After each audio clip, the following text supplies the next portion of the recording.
Domnule primar, doamnelor și domnilor, frați și surori de Hristos, din toată inima mulțumim Bunului Dumnezeu că dimineața de 26 februarie 2022 și pentru noi toți să avem noi bunătățile și durerile Domnului. Amin. Glorie Domnului! În Psalmul 100 Biblia scrie că Domnul este bun, bunătatea lui ține în veci și că din cerșea lui din neam în neam sau din generație în generație. Amin. Și eu sunt pentru prima dată în construcția asta nouă. Când mă zis fratele Micu. Așa a fost situația. Am auzit de niște cuvinte frumoase noastre de domnul primar și fratele Mitru și mie m-a spus. Vezi, zice, că martul la zbordă, când mor să vii la mormântare. Acum, domnul primar o cerut să trăiască mulți ani, fratele Mitru. Dacă ajungi 100 ani și 120 de ani, nu, dacă ajungi 100 ani, tot mult. Tot este puțin.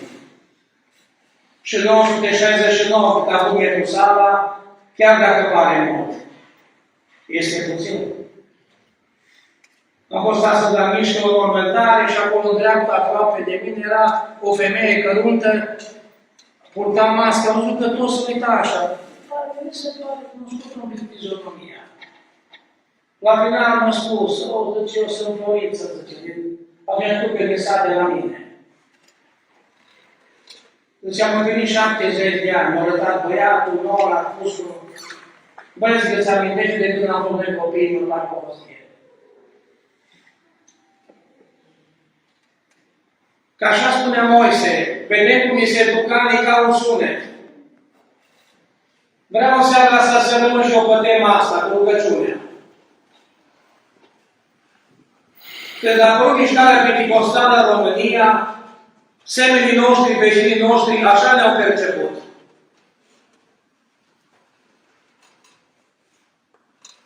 Mișcarea penticostală din România, care a început la 10 septembrie 1922, în mod oficial în Casa Soților Bravi din Păuriș, este întoarcerea bisericii la biserica de la început, cum a fost biserica primară. Când cei din biserica primară au avut viața lor așezată pe 4 stâlpi, care trebuie să rămână în picioare până când biserica va pleca spre cer. Amin. Învățătura apostolă sau Biblia, legătura frățească, rugăciunea și participarea la cina Domnului. Dragii mei, ați făcut foarte bine că ați venit la adunare. Este bine să venim la adunare. În al doilea rând, este important și cum venim la adunare.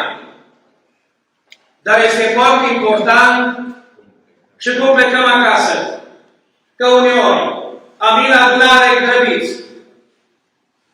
Sau hai să nu spun, că nu vrea să potrivește. Că unii mai târziu. Uneori am plecat de la adunare acasă grăbiți. Alteori am plecat acasă pripiți. Alteori când am acolo paci sau paci, am mers acasă nemulțumiți. Dar Domnul ne învață în Scriptură cum să plecăm de la adunare acasă în așa fel încât Dumnezeu, Iisus Hristos, să le socotească neprihăniți. Amin. O metodă pe care a folosit-o Domnul Iisus Hristos în apropierea Lui de oameni a fost și pilda. Pilda este o experiență ruptă din realitate, prin care Mântuitorul Iisus Hristos i-a învățat pe oameni principii spirituale. Ce pilda vameșului și a fariseului din Luca 18, Domnul Iisus Hristos ne învață cum să ne întoarcem acasă, socotiți, neprihăniți. Și în pilda asta vedem 2 oameni. Vedem 2 rugăciuni și la final vedem 2 destine. 2 oameni vedem în pilda asta. Unul pare un om foarte corect, Era un fariseu și în vremea Domnului Iisus Hristos, oamenii ăștia erau gruparea religioasă cea mai conservatoare, cei mai stricți. De obicei, zile de piață, miercurea și vinerea. Cum la până care sâmbătă, nu știu la e-mail. Vinerea. Joia la sepi, cum dacă ții miercuri pe la bere, pe la șimante. În zilele de piață, farisei vineau între oameni. Făceau rugăciuni în picioare și rugăciuni lungi. Dacă portai copul și te rugai, se termină cu un fariseu care se roagă lung, te dureau picioarele.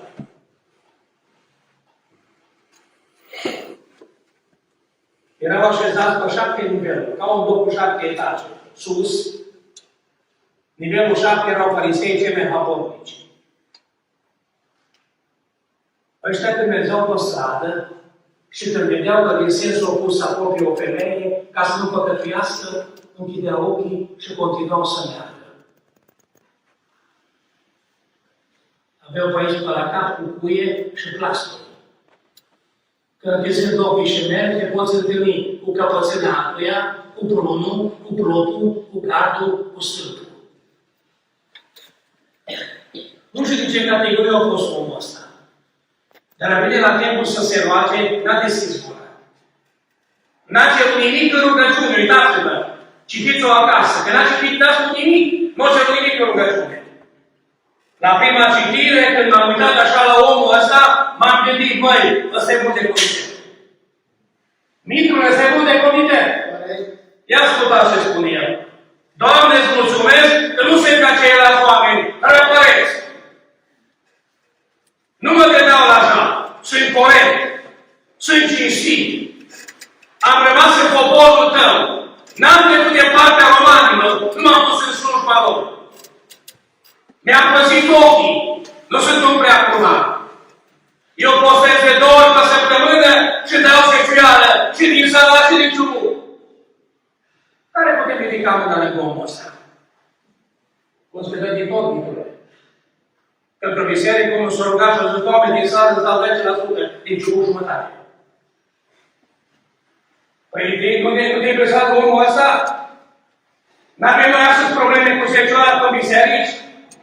Că n-avem bani de rele și de facturi? M-am gândit că micul meu are părere, că dacă mereu păgat cu călăți și deschis ușa, factura vine ca la binga, 9400. Păi la o primă citire, omul ăsta te impresionează. Nu-și deschide gura, să roagă în sine.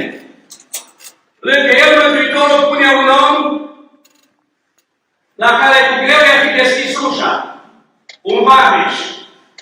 În vremea Domnului Iisus Hristos, predicatorii vremii, predicau și spuneau că pentru vameș și pentru femeile imorale care îți fă centură, ușa raiului s-a închis. Dar Domnul s-a tamponat cu liderii ăștia. Și le-a spus, vă compătimesc. Voi aveți cheile împărăției și nu intrați. Sunt unii care vrea să intre, dar nu pot, că voi aveți cheile, dar sunt închis ușile. Dar Iisus Mântuitorul vrea să vă spun că vameșii și femeile imorale intră în împărăție înaintea voastră. Și acum vrea să vedem 4 lucruri sau 4 secrete ca noi de la adunare în seara asta de la Moca să mergem acasă și o copiți nepregătiți. Secretele nu le-am găsit la vameși, deși se considera un om drept și religios. Secretele le-am găsit la vameși și la fariseu. Nu fariseu care era religios, ci le-am găsit la vameși. Primul secret. Dacă vrem să ne întoarcem acasă nepregătiți, doamnelor și domnilor, frați și surori, trebuie să venim la casa Domnului. 2 oameni s-au suit la templu. Eu mă duc la Vativirescu, duminica la biserică, și mă întorc la 12. Știți cum arată parcarea de la Jumbo și de la Real? Full. Full! Plină. Vin și pe la catedrală și mă uit. Păi am auzit pe Rodenia, că o să departă biserică, urma Popa și Cato. La Paști, nu la minus 50 de grade ca în Siberia. Că păi, Doamne, am surțul. Primul secret, dacă vreți să ne întoarcem acasă, socotiți de prioniți, să venim la casa Domnului. Au fost unii care au părăsit casa Domnului, vedem în Vechiul Testament. Și a venit fiul lui Jehoiada, și a venit Păsele Duhul Sfânt, și a zis, pentru că ați părăsit casa Domnului, nu veți propăși. Dar ne spune David așa de frumos, în Psalmul 122. Mă bucur că mi se zice, haide la adunare. Când eram atunci, era adunare mai des, marța, joia, sâmbătă și duminică. Că tata trebuie să mergem la adunare. Noi spunem, iată, cum să nu să mergem la adunare? Ne luat de mână, uneori am mai mult pe sus ca pe luat. Era mai mici, tata avea niște pălmoace mari, pasul mai mult întârziem, mai mergi până aici. Cum vin aici? Că e important numai să intru pe ușă. Cum vin? O cântare care noi o cântăm spune, așa cum sunt. De ce trebuie să venim așa cum suntem? Că venim înaintea unuia despre care Biblia spune că înaintea ochilor lui totul este gol și descoperit. Și spune David despre acest Dumnezeu că nimeni cuvântul pe limbă, nu numai aici în cutie. Aici în cutiuță, unde avem peste 80 de miliarde de celule fiecare. Cuvântul e aici, la nivelul gândului, încă nu l-am rostit și el îl știe. Cum venim? Cartea lui Împărat ne prezintă un episod dramatic din viața împăratului Ieroboam. Un moment dat, împăratul a văzut că fiul lui cu numele Abia merge către cimitir, moare. A fost împărat cu relații, o avea la cei mai buni medici, dar pruncul se stinge ca o lumânare. Nevastă se zice. Numai un om mai putere, un înălț. Dar sigur este un om al lui Dumnezeu în bătrân. Îl cheamă Ahia. Când eu am fost tânăr, a zis el într-o zi, am ieșit de la Ierusalim și afară pe câmp, m-am întâlnit cu prorocul ăsta. Avea o haină nouă, a dezbrăcat-o, a rupt-o în 12 bucăți și a zis, tinere, ia 10 bucăți din haina asta, că într-o zi vei fi împărat. Nevastă, bătrânul trăiește. Și ce a spus el a fost dat și amin. Vreau să mergi la el. Dar te rog ceva, dacă mergi. Renunță la pantofii de regină, la poșeta de regină, la rochia de regină, la parfumul de regină. Interesant, Doamne ascultă. Îți schimbă hainele, pare o femeie modestă, de rând, așa. Spune Biblia că prorocul era și bătrân, și până când erau bătrâni, nu mai vedea. Cum așa să schimb haina dacă nu mai te vede, nu? Că roche vânătă, cum spunea soacra Lazarat. Că e verde, că e mov, că e roz, că e albă. Păi dacă nu vede. Păi dacă nu vede, păi trebuie să mai schimb pantofii. Că poți să ai pantofi de la Budapesta de unică folosință, cu aia te pune domnul Cuchi. Că este unică folosință. Este și pantofii cu talpa așa groasă. Ăștia pantofii inundați. Dacă bătrânul nu vede, peste topul de 7, de 8, de 15, de 16. Ce mai contează? Bătrânul e 8 să nu vede. Și când se aude focul de Paști, la casa prorocului, dinăuntru vorbește bătrânul. Mi-a precitat să spun, alo, cine e acolo? Doctorul, moștașul cu pensia.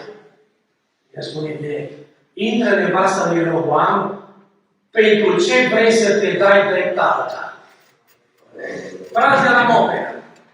Ce am spune voi dacă la ușa fiecare biserică pentecostale din județul Oradea ar fi un bătrân din ăsta? Unde am fi mai mulți? În adunare sau afară? Dar ce vrei moșul, ne-a spune?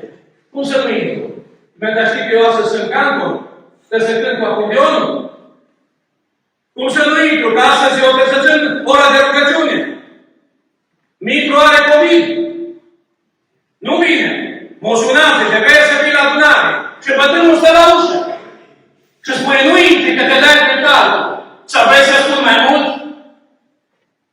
Dar să mai cedai mâna cu bătrânul. Să-i Domnul te albească.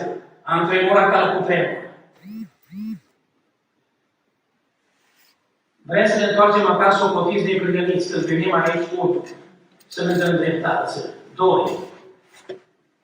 Să nu stăm acasă până simțim noi mai bine, sau până Dumnezeu schimbă lucrurile în biserică cum am vrea noi. Că este și ispita asta. Auzi, frate, până Micu zicea adunarea limbul meu. Până fratele e la cântări, mă duc. Până fratele dirigează corul, nu mai mă duc. Păi în Psalmul 63 vine și ne spune așa. M-am uitat în lumea în care am trăit, zice asta. Și am văzut că celor răi le merge bine, zice.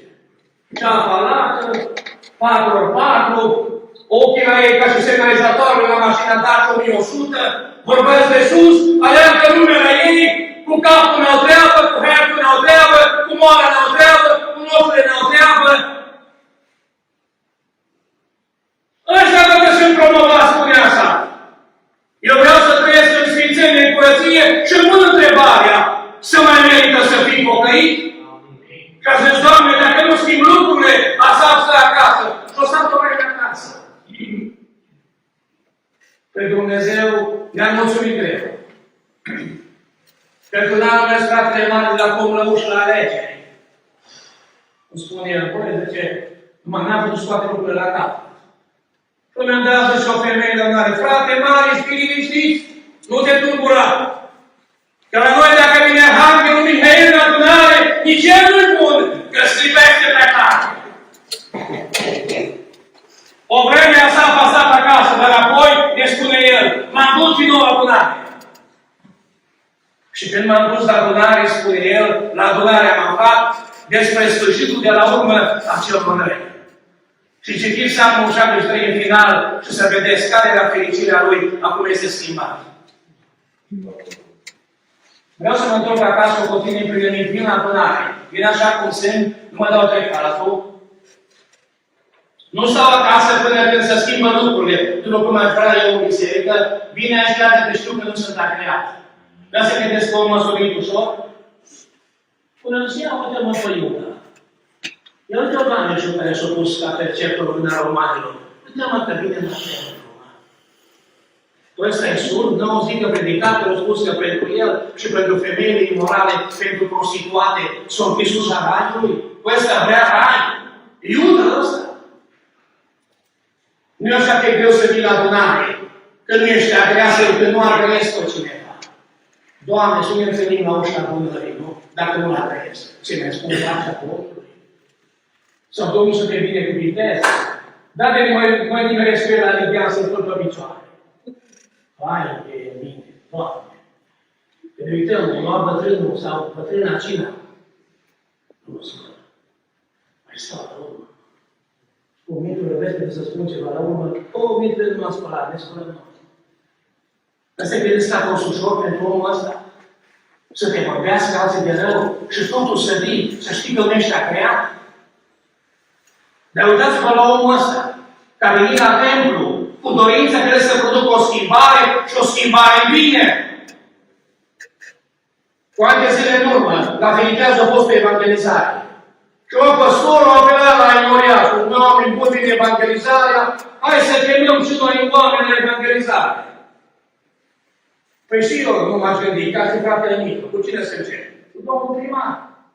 Privind la evangelizare. Alo, domnul director de liceu din Dineu, privind la evangelizare. Invit și șeful de poliție. Chiar dacă poate mă da până 2-13 ratare. Îl chem și pe dumnealui. Mai chem și eu. Ei, dar cineva s-a gândit la Filiteaz să-l cheme pe unul care era rău. Rău. Și-a venit omul ăsta la evangelizare. Interesant. În acea seară Dumnezeu i-a vorbit. Și acum când se întoarce acasă pe drumul lângă nevastă, nu nevastă, zice, eu vreau să mă pocăiesc. Nevasta cunoscând. O să mă că văd eu mâine, vrei să te pocăiești. Următoarea zi domnule la sat. Era o rândul la lunea Nicu. Kilometru, mergeai cu sat. Și dacă aveai și postrele. Și nu era cumva ulciorul la capă de el. Până făceai tur, retur. Și acum mâncam niște șoancă Și brânză săracă omul ăsta și nu-i nici o cioră cu apă. Și mai sată și la burin. Să vedem că era unul care scăpa pe el din gură. Interesant. Că ajunge omul săracat cotorându-lui și nevastă nu l-aude cu nimic. Vine înapoi bărbatul ei și nu spune nimic. Nici o jurătură. Și o să nevastă, mă, bărbate, tu chiar de să te popești. Și așa a spus. În al doilea rând, dacă vreți să ne întoarcem acasă și o potiți de pregătiți să venim la rugăciune. Frați și surori, să venim la rugăciune? S-a mintit aici.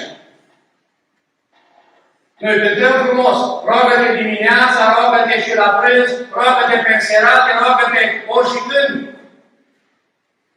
Rugăciunea este o armă formidabilă care avem în mâna noastră. Rugăciunea. Mântuitorul Iisus Hristos este un model pentru noi și la rugăciune. Noaptea mergea în munți și se ruga. Nu mi se pare că în adunarea noastră ora de rugăciune nu s-o cenușărează? Vin unii la ora 10 trebuie să predice, dar nu s-a rugăciune la ora 9. Ce să-mi spună? Ce să-mi spună omul ăsta? Stai cu mine pe bancă. N-ai ce căuta la motiv pentru tine. Decât dacă ai avut bană, s-a luat capul la îmbriat, o fost o căzut cineva acasă, dar să mă întâlnesc cu tine aici la ora 10 în ușa bisericii și să-mi și tu gândești ca piață și n-ai prin adunare. Ce să asculte la tine? Mai te și rogi. Îți spui, Doamne, ajută-mă. Ești în situația cum a spus un prunc de 4 ani la tatăl. Mă, tată, cu tot ne am. Bă, că te pui acolo în genul, ce te pui? Păi mă rog să mă pe Dumnezeu. Mă, tată, îți pruncul. Că de ce nu te ascultă? Că la seama pruncul, tatăl și s-a rugat, dar Dumnezeu nu l-a putea. Bă, de apă în piură. O trecut vremea când am vrut să venim cu Ion Creangă. A fost o capă cu treiez, a fost un lup. Omul micros, o merge acum mătuși, l-a plecat cu pila. O trecut vremurile astea. Au telefonii, intră pe ele. Frumos uită la tine. E la Suceava. E la Dragoș Croitorul, la Mitică. E la fratele Moț. E la fratele Moise Ardenean, dar niște pe Pavel. N-are nevoie să-i dai bani. Oare nu vine la adunare dacă îi dai bune? Și acasă, nu dă la pe nici lângă. Se bălângănește și merge la bător. N-avem voie să dăm poporului pâine mucegăită, ci trebuie să-i dăm hrană proaspătă. Și trebuie să stăm înainte lui Dumnezeu să ne rugăm. Și noi care predicăm, că adunarea să ne ajute cu rugăciune. La rugăciunea bisericii este o armă formidabilă. Formidabilă. La biserică din Brașov, la ora de rugăciune a participat o doamnă de la Iași. Că s-a terminat să slujba, s-a îndreptat spre vecina ei de bancă și o spus, Doamnă, eu sunt de la Iași. Eu acasă am o mulțime de cărți de rugăciuni, dar în viața mea m-am auzit astăzi aici în biserică. Doamne, a zis femeia de la ea, te rog să-mi fac și mie de carte de rugăciuni din care m-am rugat astăzi aici. Sora a zis, Doamne, noi nu ne rugăm de rugare. Rugăciunea pleacă din inimă, din cealaltă dă voința și nu în final a fost convinsă femeia. Și a zis, este în Iași o biserică în care să se roage oamenii, cum v-ați rugat voi astăzi aici, sora i-a dat o adresă. Femeia s-a dus la Iași, acolo în biserică. Domnul a întâlnit-o, i-a mântuit sufletul și a devenit o credincioasă. Pentru că a participat la această de rugăciune. Din mică am învățat cântarea ta, eu, Doamne, eu trebuie să mă rog. Nu tatăl, nu mama, e să roagă, chiar eu. Nu păstorul, nu învățătorul, ci chiar eu. Biblia ne învață să rugăm pentru cei învățați în pregătorii. Pentru toți oamenii, spunea Timotei, spune Pavel, ascultă-mă, să rugăm pentru toți oamenii. Că lucrul acesta este plăcut și bine primit înaintea lui Dumnezeu, care dorește ca toți oamenii să fie mântuiți. Amin. Ne mai rugăm, frați și surori? Nu e ușor rugăciunea. Știți că rugăciunea este o luptă, să te rogi este o luptă.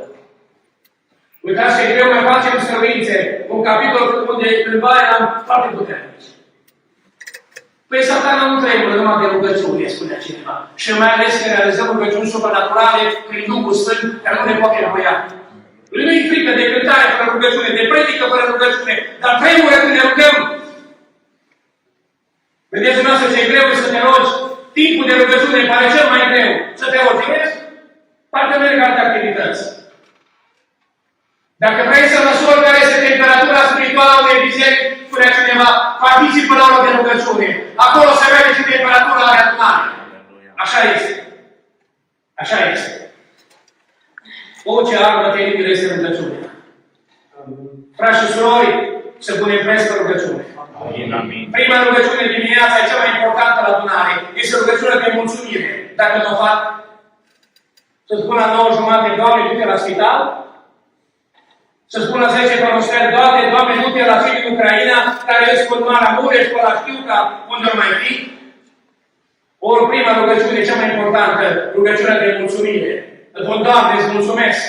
Am ochi să văd, am urechi. N-ați văzut oameni cu atâtea probleme? Ba, am văzut.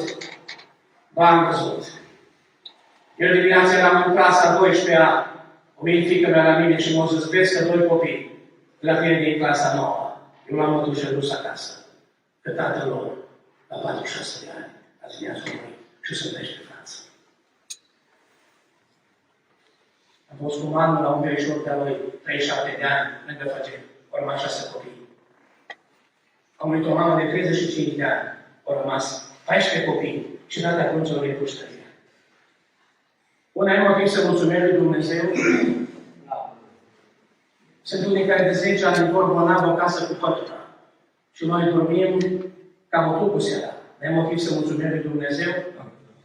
Ai un loc de muncă, trebuie să-mi șomeri. Ai un loc de muncă. Ai o casă în care să locuiești. Oamenii ăștia ați văzut? Au plecat cu valizele. Ați văzut fetița aia mică, când v-am aserez, cum trăgeau o valizuță după ea? Oamenii ăștia au plecat la disperare. Bărbații au rămas, au venit numai femeile și copiii. Imaginați-vă îmbrățișare, dată-te bărbat, nevastă și la prunci. Și o zis, poate e ultima. Că mă cheamă sub arme și poate este ultima. Iar noi să mulțumim lui Dumnezeu ca și să vă. Mai bine că acum n-am trăit niciodată. Aleluia. Glorie Domnului. Eu mult în parcările bisericilor. Că mai da și nu mai este. Mai sunt locale. Că acolo a venit o dată. Biserica de 900.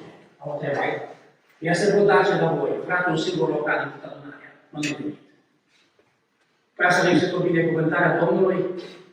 Ba da, ba da, ba da, este binecuvântarea Domnului. Că da putere, sănătate, să putem să muncim și mai să priveresim bine banii. Că spunea tata, nu ascultă-mă. Omul nu la care face bani, ci la care știe să îngrijească. Unii fac mai mult, dar parcă ia cu furculița sau cu furca cu care apare. În al treilea rând, dacă vreți să ne întoarcem măcar să o potiți de prin adunare, dragii mei, când venim aici, trebuie să ne așezăm în locul și Duhul umilinței. Ca zis Mântuitorul în perioada asta, că Dumnezeu stă împotriva celor mândri, dar celor smeriți, Le dă. Doamne, și ăsta a fost un evreu. Nu știu cât și-o fi adus el aminte în viața lui când a venit la templu. Poate și-a adus aminte când Isaia 57 cu 15 prorocul a zis, căci așa vorbește cel preanalt, apoi locuința este veșnică și apoi lumea este sfântă. Eu locuiesc în locul înalt și în sfințenie, dar simt omul zdrobit și smerit, ca să violez lucrurile smerite și să îmbărbătesc inimile zdrobite. Iată acolo. Să fie în timpul lui.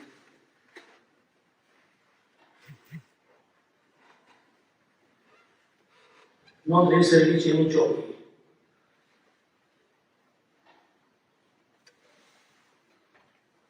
Se bătea în ei cu pumnul. Ați văzut bărbați la noaptea bătându-se în ei cu pumnul? Nu se bat bărbații, dar se bate. Suntem mult și orgolioși. Câți bărbați până până adunări? Mai puțin, nu? Dar surori. Că vezi acolo o sicriu, o băbuță de 85 de ani și intră o femeie pe ușă, imediat plânge. Bărbații îmi spune că suntem mai tari. Omul ăsta este în ultimul rând. Ascultă sus. Iisus este stăpânul. Eu am ieșit din popor la prădat. Am pus în slujba oamenilor.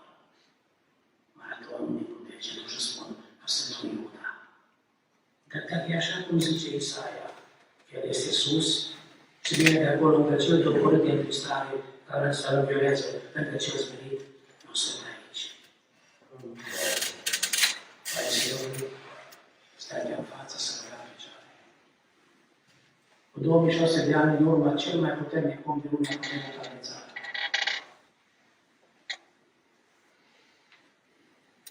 A ridicat în Babilon o cetate care avea forma unui pătrat cu latura de 22 de kilometri, grădini suspendate. Cetatea avea 50 de porți de bronz și 250 de turbulețe de pază unde stăteau grăniceri. Prin mijlocul cetății trecea Eufratul, poarta mare se numea Miștar și avea capacități de stocare, șpaiți, beci, cum vreau să spunem, pentru 20 de ani, pentru câteva milioane de oameni. Omul ăsta a avut un vis cu copacul. Și Daniel a spus, împărate, tu ești copacul ăsta. Împărate a zis, îmi placă sfatul meu și pune capăt păcatelor tale și s-ar putea ca Dumnezeu să schimbe planul. E ce s-a întâmplat din Domnul? După un an, a ieșit pe terasa palatului și s-a uitat la grădinile suspendate. La porțile de bronz de Eufrat și a zis, nu-i acesta Babilonul cel mare pe care l-am zidit eu? Și de dincolo din sfatul străjerilor s-a auzit un glas, altul împărat de pe astăzi și s-a tăiat împărăția. Și se dezbrăcat de mantia lui cu fir de aur. Și se dus într-un țară, unde timp de 7 ani a mâncat iarbă, ca iam borbou. Dimineața cu el nu mai sunt consilierii la cafeaua cu arome, ci mâncare sălbatici. Multă pleacă unul și între noi. Dar uite, zice, n-are urechile așa mari ca noi, nici nu miroase așa ca noi. Iată-te să mânce iarbă. El care a mâncat ceapă de elefant, pulpă de căprioară, rechin la cuptor, kiwi, mango, lupiniță, cât roata de la apă, părătești cât mica de hamă, struguri mari, toate bunătățile, dar cel puternic om al lumii, acum mănâncă baile. Nu se mai spune la 7 ani, la 45 de grade nu te speri, faci-o puțin mai tare ca porcul din cocină. Îl băgai cu un porc în cocină și ieșea porcul cu șin. Care a fi culcat acasă că cercea poate de amasă? Surorilor, să mă așteptați la ușă, nu ridicați mâna. Eu nu-l primeam. O crescut părul pe el ca penile pământului. Păi dacă tu te-ai bine, făceau sete de binele, că se dorea toți pomicul din el. Unghiile lui erau ca șechearele la vulturi. Ce se faci cu unghiile astea chinezești? Că îmi stricai o clasă. Acum trebuia foarte ca că ai cunoscut aia sau pe 7 ani. Pentru că după 7 ani, el spune, după 7 ani, m-a venit mintea la cap. Eu care am fost mândru și arogant și mă uitam de sus în jos, m-am uitat în sus. Și când m-am uitat în sus, am văzut că dincolo de stele este unul care poate să smerească pe fiul oamenilor care umblă cu mândrie, este Jehova. După 7 ani este căutat împărate. Vină. Dacă la baie, plecați pe el. Șurle pe el, șurle pe el, să vină frizerii. Taie, tăiați cu unghii, plecați în bine, pune șampon de trandafir, din șaron de unde vrea, că miroasă. Păi au fost de cu pe el ca și bosche după dace. 7 ani, vă dați seama. Și acum vine el în față și spune un imperiu, cel mai puternic om al lumii, că Dumnezeu l-a smerit. Ori poți smeri? Frați și surori, ne putem smeri? Amin, amin. Dacă vrem să fie har la rugăciune, dacă vrem să fie har la predică, dacă vrem să fie har la cântare, Dumnezeu ne spune să ne smerim. Amin. Pavel s-a smerit și să m-am uitat la unul care avea chipul lui Dumnezeu, dar n-a considerat ca un lucru deopotrivă să se facă asemenea lui Dumnezeu și s-a smerit, spune Pavel, și s-a făcut ascultător de Tatăl până la moarte și încă moarte de cruce. De aceea Dumnezeu l-a înălțat nespus de mult și a dat numele care mai presus de orice nume, ca numele Lui, Să se plece orice genunche a celor din cer, de pe pământ și de sub pământ. Și orice limbă să mărturisească spre slavă lui Dumnezeu Tatăl, că Iisus Hristos este Domnul. Mă poți meri? O mâini cineva aici, în zona dumneavoastră de soferit? Nu. Dați mântrie.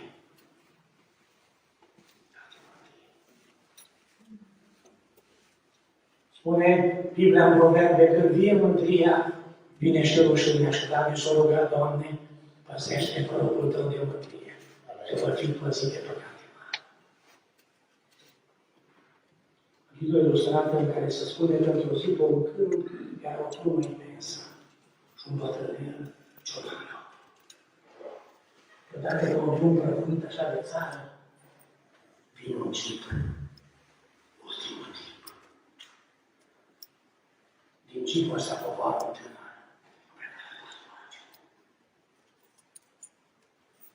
Costum armare, ochelari luci.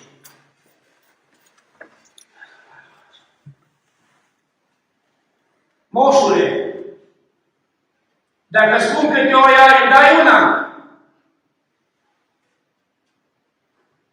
S-a uitat bătrânul și zis, da.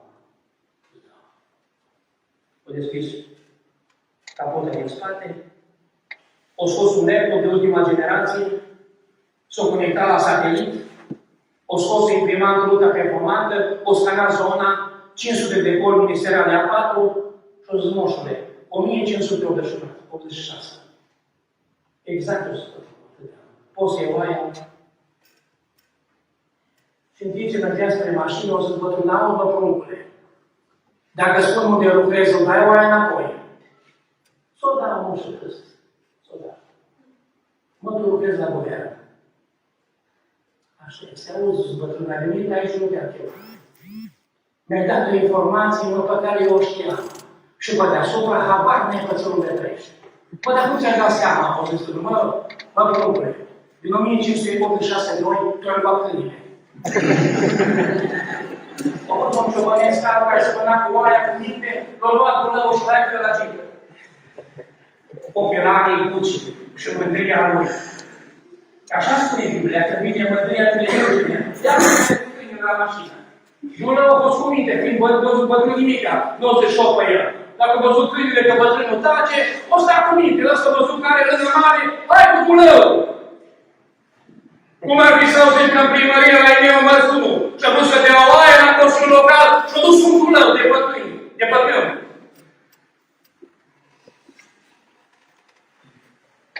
Patru. Dacă vrem să ne întorcem acasă, o potiți din primăristra și o să uită. Când venim aici la adunare, aici trebuie să ne ocupăm de noi și nu de alții. Ajută-ne, Doamne. Eu am crescut, mă aduc aminte, când eram front, aveam niște surori în adunare, parcă erau camere de filmat. Se văzut la fața locutare. Cum era portul, o putrină de poate. Nu se poate o putrină de adunare. Și de ce era portul? Așa am fost viitoare și au pus în sală. Nu se uitau în noapte, surorile astea, ci? Ai sunat locul locutare, zice. Cred că cu pantalonii trapeză. Mă, Zuzule, ai văzut bine? Dar zice, tante nu mai a sus. Acum nu mai trapez. Așa te îngust, la ultimul urmă, mă mir, e la picior. Te îngust de acolo jos. Nu, că știi cu ea curetorului, că merge să-ți bage 1,40, nu? Merg la 1,5. Tare cu mamă pe la fel. Că ți-i facă mai scurtuți.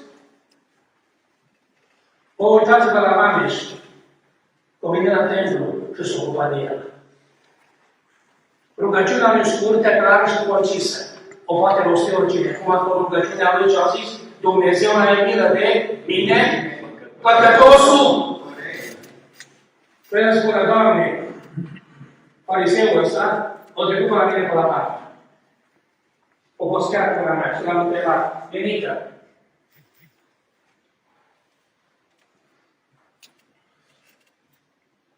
câte pachete cu cafea ai în pacornița? O zi, 2. Deschide. Când am numărat? 9. Doamne, pe la mine, pe la vamă, a trecut și dirijorul forului.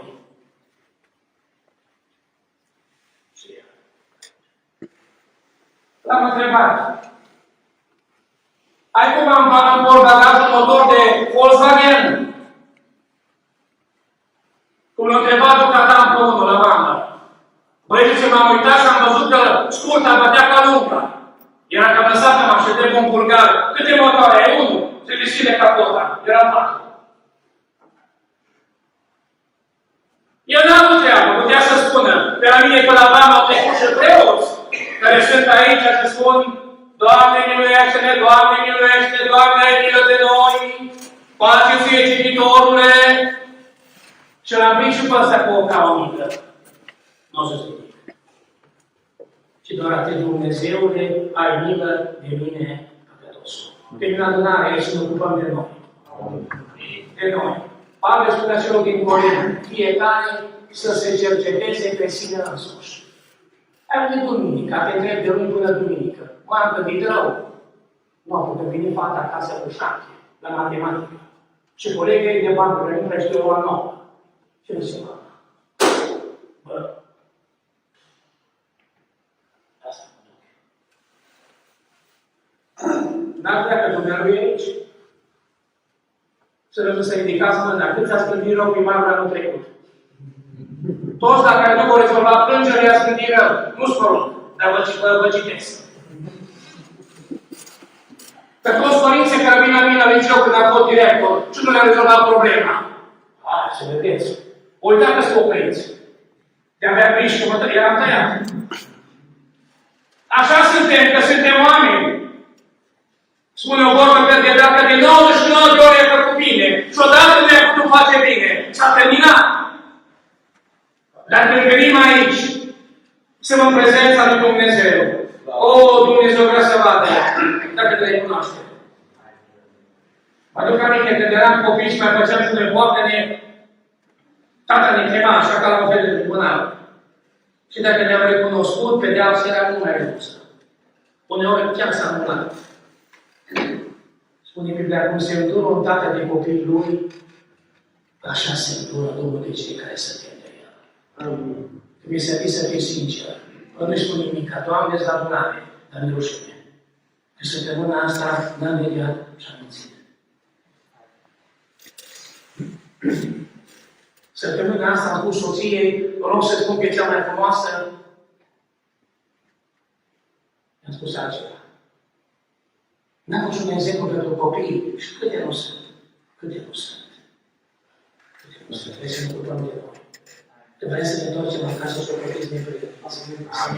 Venim la adunare, participăm la rugăciune, ne așezăm în locul și Duhul umilinței și când suntem în adunare ne ocupăm de noi și nu de alții. Și dacă facem așa, începând cu mine, credeți-mă, când mergem acasă, Domnul ne consideră neprihăniți. Am depășit un pic, fratele Mitru nu să depășesc.